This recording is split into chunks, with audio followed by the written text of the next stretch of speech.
کیا ایکسٹینشن کے قانون کا خاتمہ ہو سکتا ہے؟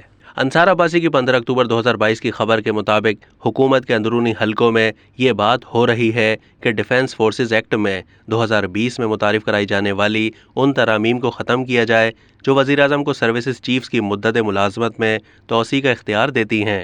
خبر میں اس امکان کا اظہار کیا گیا تھا کہ آئندہ چند ہفتوں میں یہ معاملہ وسیع تر حلقوں میں زیر بحث آ سکتا ہے تاکہ آرمی ایکٹ، نیوی ایکٹ اور ایئر فورس ایکٹ میں جنوری 2020 میں متعارف کرائی گئی ترامیم کو ختم کرنے کا فیصلہ ہو سکے۔ ان ترامیم کے مطابق سروسز چیفز اور joint chief of staff committee کے چیئرمین کا تقرر وزیر اعظم کا اختیار ہے اور ان کی جانب سے ان عہدوں پر دوبارہ تقرر یا مدت ملازمت میں توسیع دینے کے فیصلے کو کسی عدالت میں چیلنج نہیں کیا جا سکتا۔ ان ترامیم کے ذریعے 4 اسٹار جنرل کے لیے تقرر یا توسیع کی صورت میں بالائی حد 64 سال مقرر کی گئی ہے۔ دوسری جانب خواجہ آصف کا کہنا تھا کہ ایسی کسی قانون سازی کا دور دور تک کوئی نام و نشان نہیں تھا، میری خبر میں تو ایسا کہا بھی نہیں گیا تھا۔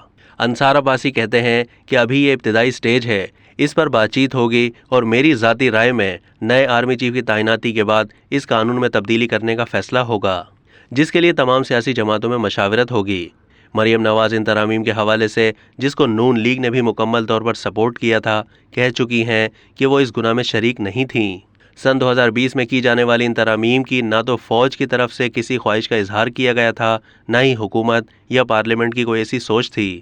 اس قانون سازی جس نے افواج پاکستان کے سربراہان کی ایکسٹینشن کا دروازہ ہمیشہ کے لیے کھول دیا، اس کا سہرا اس وقت کی سپریم کورٹ کے چیف جسٹس آصف کھوسہ کے سر جاتا ہے۔ نہ جانے کھوسہ صاحب کو کیا ہوا تھا کہ انہوں نے اس معاملے کو چھیڑا اور ایک ایسی قانون سازی کروا دی جو کسی طور پر بھی اداروں کے مفاد میں نہیں۔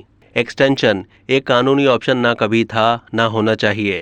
کھوسہ صاحب کی مداخلت کی وجہ سے اس کو ایک قانونی آپشن بنا دیا گیا جو نہ فوج کے مفاد میں ہے، نہ ہی اس سے کوئی سیاسی جماعت خوش ہے۔ یہ نہ صرف پاکستان کی افواج بلکہ پاکستان کے لیے بھی بہتر ہوگا کہ سن 2020 کی ترامیم کو جتنا جلد ممکن ہو واپس لیا جائے۔ اب تک کے لیے اتنا ہی۔ مزید معلومات کے لیے ڈیلی جنگ کے یوٹیوب چینل کو سبسکرائب کیجیے۔